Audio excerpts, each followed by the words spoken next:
Hey, what's up, you guys? I am Devin, and I am back. Let me tell you a little story of what just happened. I hit record on my camera, and it decided it was going to stop recording. I don't know how much footage I have, and I don't feel like watching it back because I can't fast forward. So I'm just going to redo the whole video. Okay, so I made a little list of talking points for the last take because I was scatterbrained, and this time I'm going to be less scatterbrained. So let me give you the gist. Why I left. Mostly because I was working 5 days straight. Literally 5 days straight. I would go from editing, well, actually I would go from waking up to filming to eating to editing to sleeping to filming. Like, on a cycle. For 5 days. I was working nonstop, and if I wasn't doing one of those things, and I was either running errands, I was doing the dishes, I was cleaning, I was tutoring my brother-in-law, I was essentially working nonstop, and everyone around me seemed to think it was pointless. So I got no motivation for it, and I was like, great, no one cares. So then I stopped. That goes into what I've been doing. So, you know, I was watching Haunting of Hill House. Well, I then followed up and watched all of Sabrina, and I was like, well, now I'm bored. So I went to watch American Horror Story. Now, I tried watching American Horror Story when, American Horror Story, because this was around the time Coven had come out, and it was on Netflix. I think that's how that worked. And Coven had come out, and it was on Netflix, and I was like, I'm going to watch the first episode of Murder House. Because there's only 3 seasons, I can get through it pretty quick, you know? I mean, I had binge-watched all of Glee.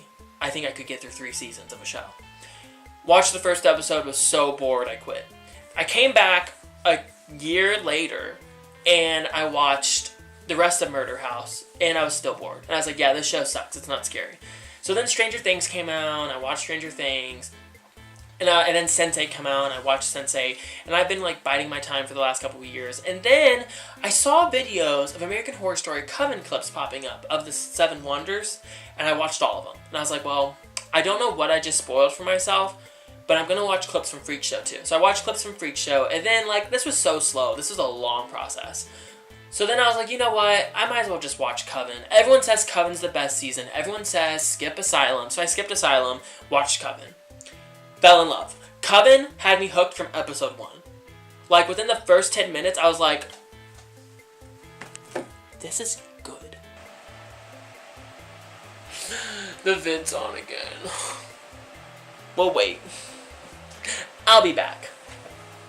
Okay, the vent stopped. I don't remember where I was. Oh, so I was watching American Horror Story, and I got through Coven, and it was fantastic. And then I skipped Freak Show, because I still remembered a lot of Freak Show clips, but they didn't really make sense, but I was still like, I'd rather watch Hotel and see Lady Gaga. So I watched Hotel, didn't really get it until, like, the 4th episode, and I was like, oh, this is still kind of meh. The last 4 episodes were the best, which is sad. Then I watched Roanoke, and Roanoke, here's Coven, here's Roanoke, right? Well, here, you can't see it, but, like, the ceiling is Coven. Roanoke is, like, a good foot down. And then, like, on this table is, like, the rest. They're that good. Roanoke is not as good as Coven, but it's really up there. It is so good. I'm, like, still feeling it. Coven was better. I just can't explain. Now I'm watching Cult, but I binge watched all of Hotel within a week, then all of Roanoke in 2 days. Well, 2 days, 3 nights. And then I'm now, like, almost halfway through Cult. And I finished Roanoke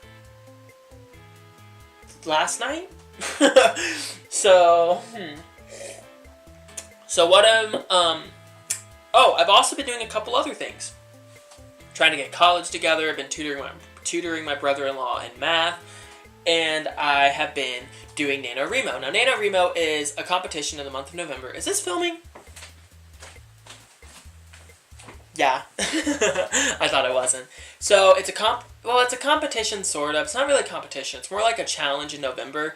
So, you know how they have Inktober, where you do ink paintings or ink drawing sketches for the month of October? Well, this one is November, and it's about writing. It's not the same concept. The whole goal is you're supposed to write 50,000 words within a month. I'm not going to get that much done.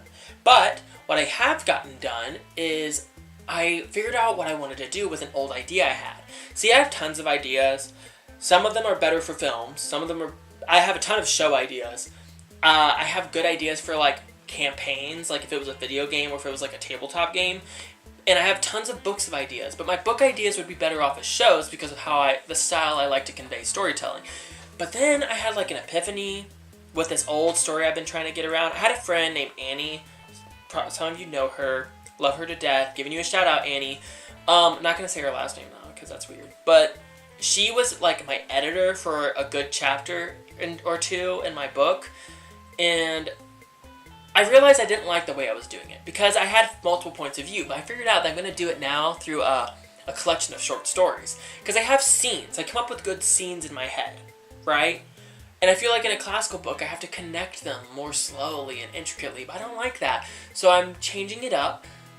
If you're interested, I'll give it to you when I'm done, or like I'll release some if you want. I don't care, but it's definitely interesting. I've also been studying architecture, specifically the Victorian and Gothic era, because I really want a giant mansion that looks haunted. What's to come? So what is to come is starting today, which also is what's for now, which is I'm going to do segments called Tea Time Tuesdays or Tea Time Thursdays. I haven't decided yet, but I want to do like spilling tea on things that have happened in my life. Also, I thought about doing a couple of series with that, like middle school and high school, like the craziness that goes on in my friend group. I also thought about doing something with American Horror Story. Skits, specifically. I also thought about doing, like, Monday Minute Reviews, where every Monday I do a minute review on 5 different subjects. Those subjects, like, one thing from each topic. And those topics being, like, plays/musicals, books, songs, or albums, movies, and shows. That was hard. And I think that would be cool, because it'd be 5 minutes. It'd be super easy to throw together. That's why I think I should do Tea Time on Thursdays, though. I haven't decided. Also, I've got a lot of stuff to do, so I'm trying to get this done fast because I still got to vacuum. I'm supposed to make cookies, and I'm supposed to make a gift for my friend tomorrow for her birthday. A lot to do. I might do a Black Friday video. I might film what's happening on Black Friday, like the craziness that's happening, and then I might release it on, like later that Friday day. But I don't think I have time to edit that, so I might release it on Saturday, actually. But I thought it'd be fun to see. It's going to be wild. But I've tried to film this a lot. It hasn't gone well. So we're going to try to tell the story, the Tea Time Tuesday. This Tea Time Tuesday goes back a bit. We're going to start off in elementary school, specifically kindergarten. So I met a friend named Joseph, and we were besties from then on. And we also had another friend who I'm going to name Caitlin. That wasn't her real name. It's just close to it. I gotta write these down so I can remember who's who. Now, Caitlin is not the focus of this story, sadly, but we were like a pal. We were like close. So it was me, Joseph, and Caitlin. And then I also had another friend named Barry who came along slightly after that. Okay, but technically I knew Joseph longer than I knew Barry. So, what's this have to do with everything? Well, we're gonna give you a quick rundown. Okay, me and Barry were really close.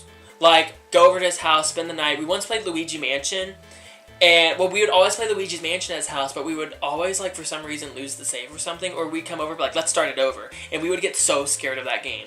It was on the GameCube. No, he had it on the Wii, actually, but it was one of my favorite games, and I love Luigi's Mansion because of it. Still haven't beaten it. I have yet to beat it. I really want to buy it and beat it, just for my own sake, but, super fun. We also had Lego Jedi. We also played Super Mario Party a lot. I love Super Mario Party. I also love Monopoly. And there's another one, which I can't remember what it's called, but it's like it's fancy. I'll try to figure it out one day. But I remember one time we were playing Lego Jedi, and we were like hitting, and I whacked him right in the face with the controller, and I felt so bad. His mom and my mom came in, and I felt so bad. But that's how close of friends we are, okay? That's like how close we were. I literally smacked him in the face with the Wii remote. killed his character on the game, which we thought was hilarious, but he was still crying, and I felt bad, so I started crying, and that's how good friends we were. Ridiculous. So, what was I going to talk about? So, we were really good friends, and I had, like, I can't remember what birthday party it was, but it was 5th grade, 4th or 5th grade, I think, and this other kid named Ricky came to my birthday party as well, and I was showing them all my Pokemon cards. And a lot of stuff went down that night. It was kind of wild. They put Pop Rocks on my mouth. It was my birthday party. They put Pop Rocks on my mouth when I was asleep, and like the house was a mess. It was ridiculous. My mom was really mad. But in this chaos, Ricky stole some of my Pokemon cards, my legendaries specifically. And now, here's how I knew. I had I think it was a Gyarados or something. I don't even know. It was a red legendary creature, and I had one of those. I remember that one. I also had a Rayquaza, and I had very specifically in my mind a Mew, an original Mew with the Japanese everything. Everything was in Japanese. All the text on the card was in Japanese. It was an original like picture. It wasn't super detailed. It was back when they had like the older style pictures, still in color, but. And on the back of it, the Pokemon, you know how like the Pokemon is supposed to be upright and then the logo is supposed to be upright? The logo was upside down. So it was literally one of a kind in mint condition. And I had them all in a big binder and I was showing them and they thought it was so cool. Well, later that weekend, they were missing. Huh. That's weird. Maybe I just lost them in my room because we were throwing them around at each other. Well, Ricky was throwing them around at us. And then I go to school and guess what he's showing off in gym class? Pokemon cards. He opened a pack and got legendary ones, he said. I've been around the block of Pokemon, and there was no such thing as these legendary packs that he claimed. He claimed that they had legendary packs where you opened it and it was all legendaries. Nuh-uh. You know how I knew? Because he had my Mew. Mine. And on that red one, I put a little mark. Put a little mark on it. Because I was paranoid as a kid. I didn't want to get stolen because I thought it was cool. So I put a mark on it because it was my favorite. And he went up in there and stole them. And it was the same exact two. I called him out. I got my cards back. Simple as that. I didn't get them all back, but I got all the legendaries. I didn't care about the rest. He stole one of my Dittos, but I had two. So what's this have to do, though, with Barry and Joseph? So Ricky had two friends that were friends with Barry. Now Ricky went and ran his mouth to them, saying, Devin bullied me, Devin stole my Pokemon cards, he shouldn't be friends with Barry. Then they went and ran their mouths to Barry. Now, we had to walk around the gym, and I had to walk because I had asthma really bad, and I would get pains in my sides if I ran, like, pains that would make me double over if I ran too much. So, they didn't walk with me anymore. They were like, no, you can walk by yourself. And Barry wouldn't talk to me. And then I figured out, Barry, they're lying to you. But, you know, it was still sort of rocky. 5th grade, we graduated, we all went to the pool. It was fine. It was a blast. Like, it resolved itself. But that's how close of friends me and Barry were. Because 6th grade, we sat at the same table, me and Barry, with two other friends. And one of them had milk come out of their nose, and she knows who she is. We're going to call her Bridget. So Bridget had milk come out of her nose one time, and it was hilarious, and we all laughed at her. But then, like, revenge got me because within a month, it was summer break, and I was drinking pineapple passion fruit soda, and I laughed so hard that it came out of my nose, and it hurt so bad. I also had another time at a cast party where I had, actually, we'll get into that later. I don't want you to know that one. I'm saving that for a video. But people who were there know what happened. It was wild. But, so 7th grade came around, and me and Barry didn't talk that much anymore because just different schedules. But me and Joseph saw each other every morning because we had a friend group that met up. Now, I can go into the middle school, like, mayhem or the middle school madness that was that friend group, but that could be a whole series. So I'm going to have to, like, plan that out and write it out and then talk to you guys about it. That's, like, American Horror Story level of crazy. Not really, but you know how I feel. But, we saw each other every day, and we started dating, because he was like, I'm pansexual, and I was like, oh, well, I think I'm bisexual, cool. This is also the same time I accidentally came out to my family, but we'll get into coming out later. So me and Joseph were dating, and only our friends knew, because we didn't want to get, like, the whole school to know. We didn't really know what was happening.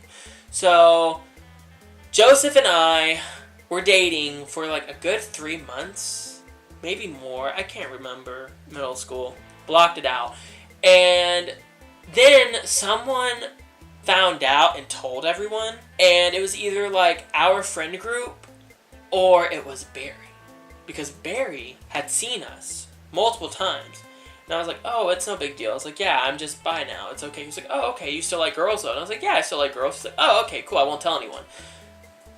So maybe Barry did tell someone, maybe one of our friends told someone, I don't know. But after people started talking, we're like, we don't care. So we started like holding hands, but then we got really shy about it because people kept giving us looks. And I was getting shoved and like tripped at school, which I didn't mind because I was the fat kid, so I was used to it. But now I was the fat gay kid, even though I didn't know I was gay.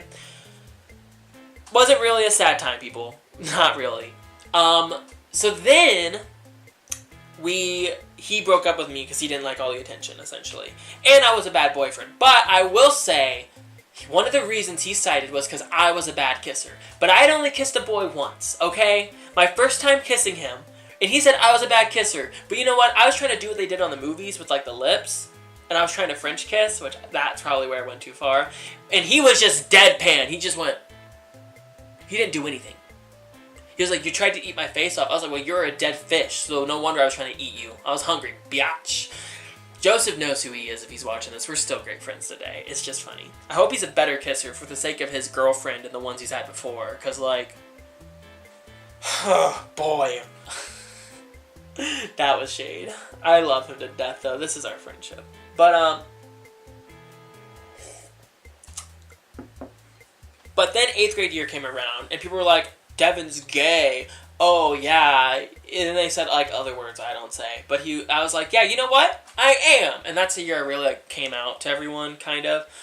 And we can get into that for a whole other video. I don't really care. It's not a big story. It's kind of just funny to me. Where was I? Oh! Then Barry caught wind of this. And it was 4th of July. And he was like, hey, it's 4th of July. Do you want to spend the night? And I was like, this is out of the blue. Sure. He's like, well, I just haven't seen you in a while. I want to, like, catch up. I was like, okay, cool.